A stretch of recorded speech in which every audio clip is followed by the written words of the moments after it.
Hey, this is Corey from Her True North Wellness, and I'm so excited to drop another episode in Her True Talk series for you today. So, today I'd like to talk about reframing how we look at food, especially around the holiday season. I want to help you move away from the good food versus bad food thought process.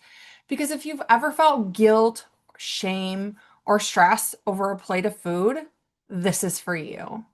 We've been taught good food versus bad food, on a diet, off the rails. But here's the truth. Food is food. Food is information. Food is a messenger to your body. And I know that that might seem like that's too simple, but really at the end of the day, food is food. Every time you eat, your body receives a message. Food is a messenger to your body and to your cells. Some foods send a higher, more supportive type message. One like, I help you feel energized. I support your hormones. I help with recovery, longevity, and strength. I help stabilize blood sugar and mood. I help support healthy, glowing skin. As an aging woman, I know that that's one that I definitely lean into and want to make sure that I'm supporting my beautiful skin and good color and elasticity and help those anti-aging things, right? And other foods may send lower, less supportive messages like, I create inflammation, I spike and crash your energy, I stress your digestion and hormones, I speed up aging when overconsumed. Notice what's not on the list.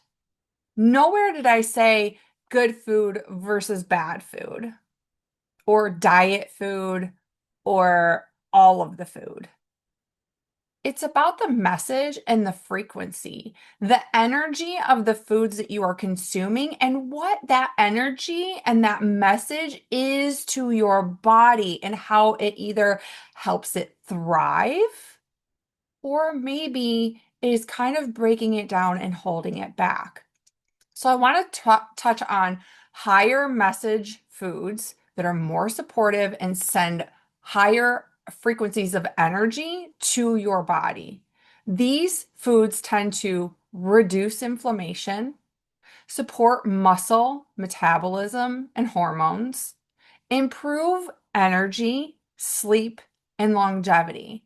So examples of this: quality proteins, chicken, turkey, fish, eggs, Greek yogurt, cottage cheese, tofu, edamame if you're looking more on the vegan spectrum, right? Colorful fruits and vegetables, eating the rainbow. The more that we have and consume those colors, the higher they are in antioxidants and anti-aging properties. Healthy fats like avocado, olive oil, nuts, and seeds. Whole food carbs like potatoes, rice, oats, and quinoa.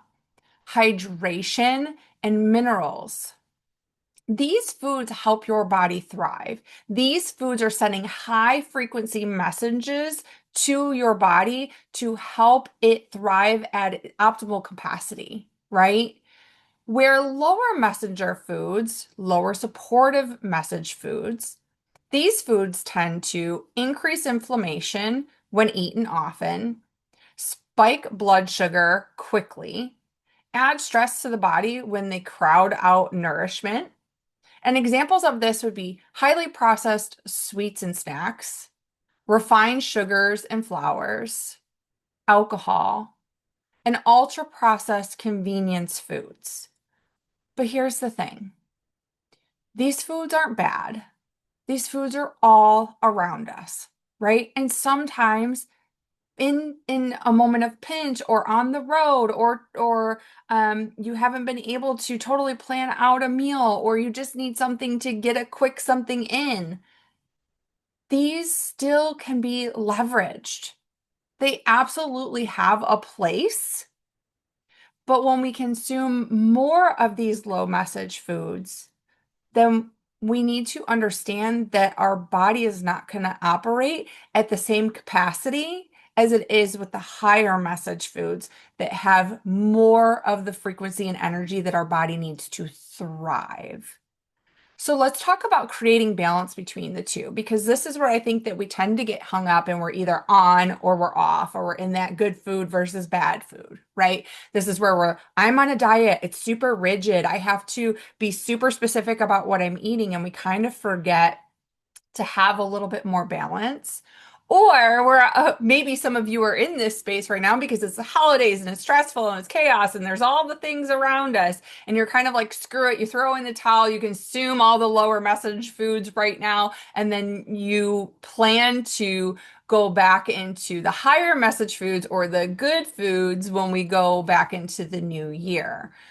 But what I would really love to do is give you a few key principles or anchoring habits that we teach our girls in our Whole Health Collective to help them stay more aligned in these seasons of chaos, to have that balance in life where we are staying aligned with our wellness goals and giving our bodies those higher message foods most of the time, but also having space for the convenience foods and the foods that we enjoy and that allow us to live a bit more and enjoy those sweet treats. Okay.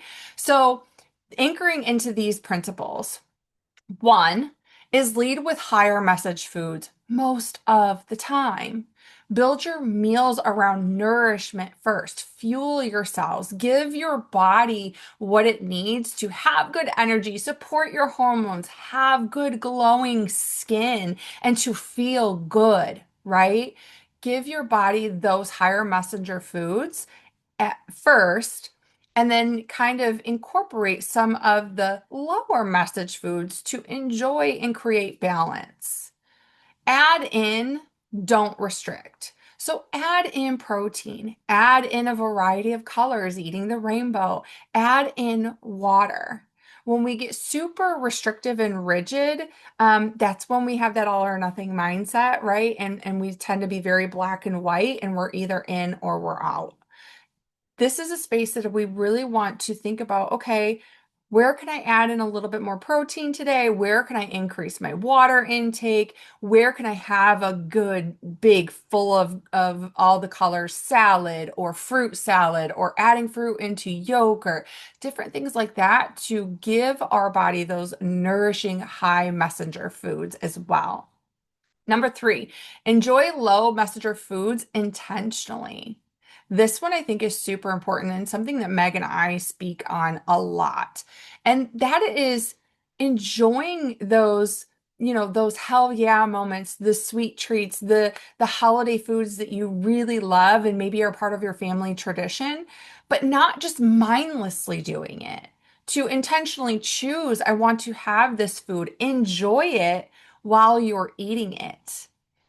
No guilt, no shame around it. Being present and consciously choosing to enjoy that food. Creating awareness and choosing to have that food is going to it's going to help lower your stress and your guilt or shame around it, and it allows you to feel like you're in control, right?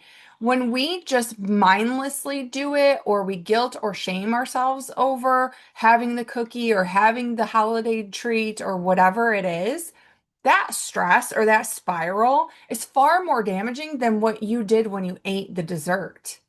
The mental F that it puts you through, or the stress, or then it then leads you to spiraling and just consuming nothing but lower messenger foods. Versus if we intentionally choose to have higher messenger foods most of the time, and then we intentionally choose to enjoy the sweet treat or the food that maybe isn't providing as much energy and the level of frequency that we need or want, we don't have as much stress around it. Number four is to zoom out. One meal, one enjoyment of a treat or the cookie doesn't totally derail your progress, and it doesn't define your health. One season doesn't erase all of your progress. don't forget that what we do most of the time on a consistent basis is what is actually building our future. When we enjoy a little bit and we give ourselves that space to enjoy here and there, we're more likely to stay aligned long term. Number 5 is to pause and ask yourself this question. What do I need right now? That can be so powerful to just stop and pause, create that awareness and intentionality before just mindlessly indulging in something or choosing something and then creating shame and guilt around it. Okay. But remember, there isn't good food and bad food. I enjoy all of the foods. I also enjoy alcohol every now and then, but I don't enjoy it every single day and I don't consume a lot in short periods of time. There is a way that we can create this space where we feel more aligned, we're more intentional with our choices, we're actually fueling our body with the messages that it needs to be healthy and thrive and to support all of our bodily functions and live and enjoy life without restriction and guilt. Okay. So in closing, I want you to think about this. You don't need another diet. You don't need more rules. You need awareness, intention, and permission to live. This holiday season, I'm going to encourage you to nourish your body, to nourish your soul and experiences and be present. Enjoy your life and stay anchored in a couple of the principles that I shared to help you stay anchored in who you are becoming. If this hit home for you today, please make sure that you like and subscribe, follow for more real talk, wellness tips, and mindset shifts that help you align, rise, and thrive. Happy holidays to all of you. I hope you have a beautiful Christmas with your family and friends, and I'm wishing you all a very happy new year as we move into 2026.